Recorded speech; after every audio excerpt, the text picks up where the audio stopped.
नमस्कार दोस्तों, स्वागत है आपका इस कार्यक्रम में जिसका नाम है सीक्रेट्स ऑफ जेमस्टोन्स, यानी रत्नों का रहस्यमय संसार। दोस्तों, मैं रमन एस्ट्रोलॉजर, जेमस्टोन एक्सपर्ट।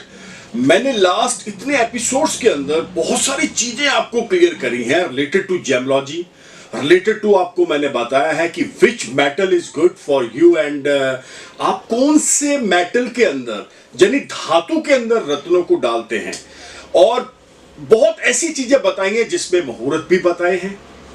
और उसी के साथ मैंने बार बार बोला है कि सर्टिफाइड जेम्स होने चाहिए, अन्यथा कहीं ना कहीं आप ऐसे रत्नों के शिकार हो जाएंगे जो चाइनीज है, फेक है, आपके लिए बहुत ज्यादा कहीं ना कहीं नेगेटिविटी पैदा करेंगे।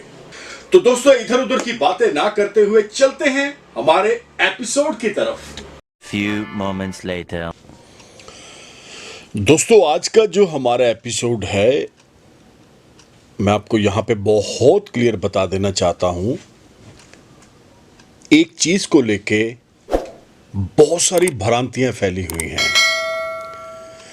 एक ऐसा विषय है, एक ऐसा टॉपिक है जिसके ऊपर मोस्टली एस्ट्रोलॉजर जो हैं वो बोलने से भी डरते हैं। चंद एस्ट्रोलॉजर होंगे जो उस चीज के ऊपर कोई अपना एपिसोड बनाया होगा, अन्यथा इस टॉपिक से बचते हैं। उसके पीछे रीजन क्या है? उसके पीछे रीजन दो कारण है। सबसे पहला कारण है कि अगर इस दोष के बारे में बहुत क्लैरिटी के साथ बता दिया जाए, या इस दोष को बहुत ज्यादा एक्सप्लेन कर दिया जाए, बहुत सारे इस चीज के ऊपर सवाल ना खड़े हो जाएं। एक तो ये कारण है क्योंकि हर बंदा सवालों से बचना चाहता है। नंबर 2 पे चलते हैं। इसके परफेक्ट उपाय क्या हैं? इसके परफेक्ट रत्न कौन से हैं? मेटल कौन सा है? ये बताना बहुत ही एक मुश्किल सी बात है, लेकिन इस एपिसोड के अंदर ये दोनों चीजें हम क्लियर करेंगे, क्योंकि मैं इन चीज़ों से बचता नहीं हूँ। अगर आप ये सोचेंगे कि बहुत सारे लोग सवाल पूछेंगे कमेंट बॉक्स के अंदर या फेसबुक के अंदर, कोई प्रॉब्लम नहीं है। उसकी आंसरिंग बहुत ही ऑनेस्टी के साथ दी जाएगी, ज्योतिष के माध्यम से दी जाएगी। नंबर 2 पे उपाय आपको बहुत ही बढ़िया, बहुत आसान, इजी रास्ते बताए जाएंगे ताकि आप इस चीज़ को फॉलो कर पाएं। जो इस दोष से पीड़ित हैं, या जिन जिन लोगों ने ये दोष भोगा है या भोग रहे हैं, ये एपिसोड उनके लिए बहुत ही ज़्यादा फ्रूटफुल और लाभदायक होगा। तो चलते हैं एपिसोड की तरफ। इस एपिसोड को बहुत ही कम शब्दों के अंदर मैं बता देना चाहता हूं, यह है मांगलिक दोष। आप सुनिएगा, मांगलिक दोष है, ये योग नहीं है। कुंडली के अंदर बहुत ही दोष होते हैं, कई प्रकार के दोष होते हैं, लेकिन ये टॉप 10 के अंदर जो दोष आते हैं उनके अंदर ये मांगलिक दोष है। समझने वाली बात क्या है कि मांगलिक दोष है तो इसका कौन से प्लेनेट के साथ इतना गहरा रिलेशन है, तो मैं बता दूं दोस्तों, इस दोष को पैदा करने वाला जो ग्रह है वो है मंगल ग्रह। इंग्लिश में इसे मार्स बोलते हैं, हिंदी में इसे मंगल ग्रह बोलते हैं। बहुत हैवी रिसर्च इसके ऊपर लोगों ने करी है, साइंटिस्ट भी लगे हुए हैं, एस्ट्रोलॉजर्स भी लगे हुए हैं, लेकिन अगर ज्योतिष के माध्यम से देखा जाए तो ईच एंड एवरीथिंग ज्योतिष ने पहले से ही बता रखा है। तो मंगल क्या है, इस चीज को पहले समझ लेना बहुत जरूरी है। देखिए, मंगल 2 प्रकार का है। मैंने पहले भी बहुत सारे एपिसोड्स के अंदर, या अपने रेडियो इंटरव्यूज के अंदर, टेलीविजन के इंटरव्यूज के अंदर इस चीज को क्लियर करा भी है, लेकिन किसी कारणवश वो एपिसोड ना मिल पाना, जो वो इंटरव्यू ना मिल पाना, तो इस एपिसोड के अंदर ये चीज को भी आज हम क्लियर करने की पूरी कोशिश करेंगे। मंगल अगर नेक हो जाए तो बोला जाता है हनुमान जी हैं। बात को समझिएगा, आप हैरान हो जाएंगे कि अगर हनुमान जी, रामायण जो हमारे हिंदू धर्म का बहुत ही, मैं बोलूँगा, वन ऑफ द बिगेस्ट, जो आप इंस्पिरेशन जिससे मिलता है हमें जिंदगी जीने का, उसमें हनुमान जी कैसे करैक्टर थे, उनकी ऐसी भूमिका थी।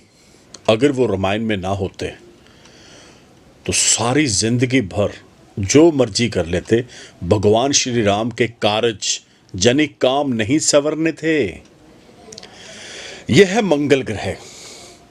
अब चलते हैं इसी को दूसरी तरफ लेके। मैंने बता दिया है मंगल ग्रह नेक होता है, इसे बोलते हैं नेक। लाल किताब इसे मंगल ग्रह को नेक बोलती है। और एक होता है बद, यानी बुरा। अब मंगल ग्रह का किस चीज के साथ गहरा रिलेशन है? तो जैसे मैंने बताया है, वेपन्स के साथ इसका बहुत गहरा रिलेशन है। अगर वेपन आर्मी के हाथ में आ जाए, पुलिस के हाथ में आ जाए, तो प्रोटेक्शन है। अगर ये टेररिस्ट के हाथ में चला जाए तो यही वेपन आपके लिए बहुत ज़्यादा प्रॉब्लम क्रिएट कर देता है। यानी मंगल बद हो गया, आप इस चीज़ को समझिएगा। बुरा हो गया, आतंकवादी हो गया। आपने देखा होगा कुछ ऐसे लोग हैं समाज के अंदर जो बहुत शॉर्ट टेम्पर्ड है, छोटी छोटी बात को लेके एकदम से हथियार लेकर आ जाते हैं, लड़ाई झगड़ा कला कलेश क्या क्या नहीं करते। एनीहाउ, टॉपिक से कहीं परे ना हो जाएं। तो दोष की बात कर रहे हैं, मांगलिक दोष की। तो मैं आपको बता देना चाहता हूं, मंगल का ये जो दोष है दोस्तों, इसको सही बिल्कुल आसानी से किया जा सकता है। लेकिन इसका किस चीज के साथ और गहरा रिलेशन है? मंगल का संबंध है मंगल सूत्र के साथ। सुनिएगा बहुत ध्यान से। मंगल सूत्र यानी सुहागिन का सुहाग। लाल चूड़ा होता है, जब शादी होती है तो लाल लहंगा होता है या लाल वस्त्र होते हैं जो सुहागिन पहनती है। इस चीज को आपको समझना पड़ेगा, मेरी बात ध्यान से सुनिएगा। और मंगल का रिलेशन किस चीज के साथ होता है? आपकी मैट्रिमोनियल लाइफ के साथ। अगर तो मंगल नेक हुआ, अगर मंगल अच्छा हुआ, तो बेहद सुखद आपकी लाइफ जाएगी। कोई लड़ाई, कोई झगड़ा, कोई कला, कोई क्लेश आपकी मैट्रिमोनियल लाइफ के अंदर होगा ही नहीं। बहुत प्यार से, बहुत स्मूथली आप अपनी लाइफ को एंजॉय करेंगे। अगर मंगल अच्छा ना हुआ तो लड़ाई झगड़ा कला क्लेश आपका पीछा नहीं छोड़ेगा और 24 घंटे घर में वातावरण खराब रहेगा। और कई बार मैंने देखा है कि तलाक की नौबत आ जाती है। तो दोस्तों, यहां पे बात कर रहे हैं मंगल ग्रह की। मंगल लगन में हो जाए, मंगल चौथे घर में आ जाए, सप्तम हो जाए, 8वें घर में चला जाए, 12वें में चला जाए, तो मांगलिक दोष हो जाता है। ये जन्म कुंडली की बात कर रहा हूं। बहुत आप इस चीज को आप समझिएगा। जो नए एस्ट्रोलॉजर हैं या जो नए बच्चे इस चीज को कर रहे हैं उनके लिए भी है। और आप अपना चार्ट उठा के भी देख लें, ताकि पहले तो यही चीज ही नहीं क्लियर हो पा रही कि मांगलिक कैसे निकलता है। इस चीज को समझना बहुत लाजमी है, बहुत जरूरी है। अब बात कर रहे हैं, मैंने बताया है 1 नंबर बॉक्स में, 4 नंबर बॉक्स में, 7 नंबर में, 8 नंबर में और 12वें घर में। ये बॉक्स होते हैं, इन्हें घर बोलते हैं। ये है आपकी जन्म कुंडली। अब कई बार आपने देखा होगा कि जन्म कुंडली के अंदर मंगल इन किसी भी बॉक्स के अंदर नहीं है तो भी प्रॉब्लम है। समझने वाली बात।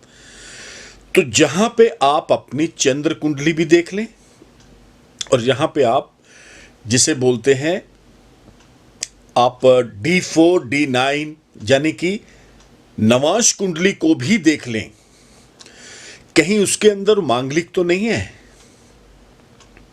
यह बहुत इंपॉर्टेंट चीज मैंने आपको बता दी है। यानी D4 और D9 चार्ट के अंदर आप कहीं मांगलिक तो नहीं है। दोष तो है ही है, इस चीज को आपको समझना पड़ेगा। यह दोष कब जागता है? जब मंगल की महादशा लग जाती है। एक और चीज बड़ी धारणा है कि आप जब भी मांगलिक हैं तो पहले तो जो मांगलिक सुनता है वो तो डर ही जाता है, वो तो कांपना शुरू हो जाता है, उसको लगता है भैया पता नहीं क्या चीज़ है, जबकि ऐसे घबराने वाली कोई बात नहीं है। इस चीज़ को समझना पड़ेगा।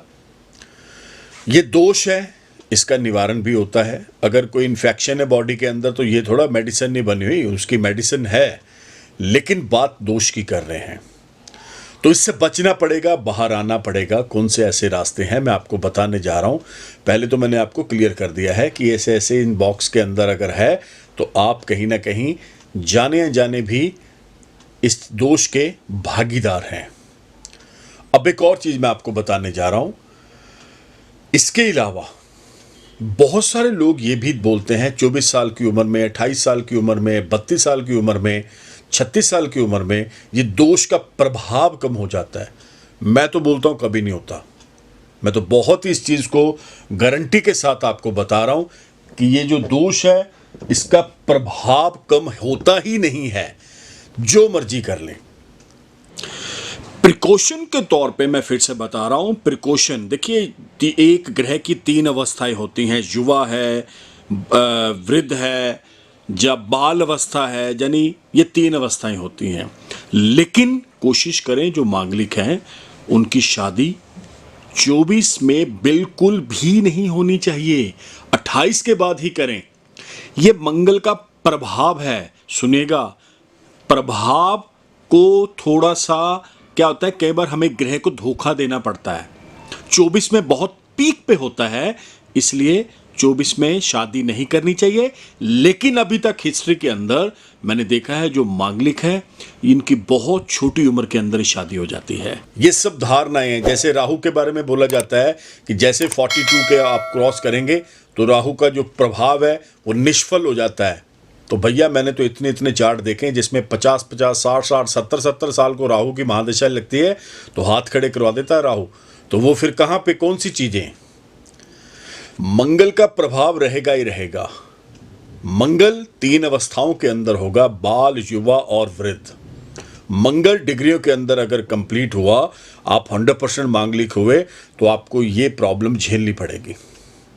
गुस्सा आना, एंग्जाइटी, बेचैनी, चिड़चिड़ापन, शॉर्ट टेम्पर्ड, अत्यधिक गुस्सा आना, छोटी छोटी बात को लेके आप कहीं ना कहीं किसी के साथ लड़ पड़ना, ये सब मंगल बद की निशानियां हैं।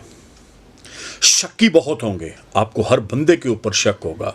इस चीज़ का खास ख्याल रखिएगा। 2 बंदे आपस में बात कर रहे हैं तो आपको लगेगा कि ये मेरी बात कर रहे हैं। आप किसी के ऊपर इतनी आसानी से विश्वास नहीं करेंगे। ये मंगल बद की निशानियां हैं, दोष की निशानियां हैं। आप बोलेंगे कि अगर भगवान है तो भैया सामने लाओ। ऐसी बातें भी कई बार नास्तिक भी मंगल बद आपको कर देता है। जिसे बोलते हैं ना ये बड़ा ढीठ बंदा है यार, ये किसी की बात नहीं मानता, तो वो मंगल बद है। अब चलते हैं इसकी और आगे, इसको लेके इस एपिसोड को। अगर मंगल बद हो जाए, मांगलिक दोष हो जाए लड़के के या लड़की की कुंडली में, तो कोशिश करें बहुत अनमैरिड जब बच्चा है तब से ही उसके उपाय ले लें। ये कभी ना सोचें शादी के टाइम पर ले लेंगे, शादी के बाद कर लेंगे, ये हो जाएगा वो हो जाएगा। भूल जाओ, पहले ही आप उसकी ग्राउंड बना के रखो, पहले ही आप उसके उपाय ले लें। अब इसमें कौन से रत्न डाले जाते हैं या कौन से रत्न नहीं डाले जाते हैं, इस चीज़ का खास ख्याल रखना पड़ेगा। मैं फिर से बता रहा हूँ, कोई 40% मांगलिक होता है, कोई 60 होता है, कोई 80 होता है, कोई 100 होता है। अब इसमें एक चीज़ से सारे बचते हैं कि मूंगा डालना चाहिए या नहीं डालना चाहिए। यहाँ पे अगर ऐसी पोजीशन, ऐसी प्रॉब्लम आ चुकी है तो रेड कलर का मूंगा नहीं डालना है। मैं फिर से बता रहा हूँ, रेड कलर का मूंगा नहीं पहनना है। इसमें ऑरेंज कलर का मूंगा आता है जिसको आपने सोने में नहीं, इसको आपने को चांदी में डालना पड़ेगा। ये बहुत ही एक जबरदस्त उपाय मैंने आपको बता दिया है। हनुमान जी की उपासना करें, हनुमान जी को चोला चढ़ता है, वो एक और एपिसोड के अंदर मैं आपको सारी चीज़ें क्लियर करूंगा। यहाँ पे इतनी चीज़ें क्लियर नहीं की जा सकती क्योंकि एपिसोड बहुत लेंथी, बहुत लंबा हो जाएगा। ये दोष की बातें थी, आपको बता दी गई हैं। और एक छोटी सी बात और बता रहा हूँ, लाल रंग से भी दूर रहें अगर आप मांगलिक हैं। इस चीज़ का खास ख्याल रखिएगा। Red colour is not good for you. आप उसे अवॉइड करें, कोशिश करें ना ही पहने तो अच्छा है। कपड़ों में भी अगर आपके पास मोबाइल है उसका भी रेड कलर नहीं होना चाहिए। अगर आप 2 व्हीलर 4 व्हीलर रखा हुआ है वो भी रेड कलर का नहीं होना चाहिए। जबकि मैंने देखा है जो मांगलिक होते हैं वो रेड कलर को ज़्यादा लाइक करते हैं, उनके पास रेड होता ही बहुत है। तो बचिए इन सब चीज़ों से, बाहर आइए। इन सब चीज़ों में आपका नुकसान है। जिद, अड़ियलपुना या किसी प्रकार की कोई शॉर्ट टेम्पर्ड होना, इसमें आपका नुकसान है। तो दोस्तों और बहुत सारे उपाय मैं एक अलग एपिसोड में आपको बताऊंगा, सारी चीज़ें क्लियर करेंगे। लेकिन ये सिर्फ दोष का एपिसोड था, बता रहा था कि इस चीज़ को ऐसे नहीं ऐसे हम जान सकते हैं हमारे चार्ट के अंदर कौन से दोष हैं। I like it.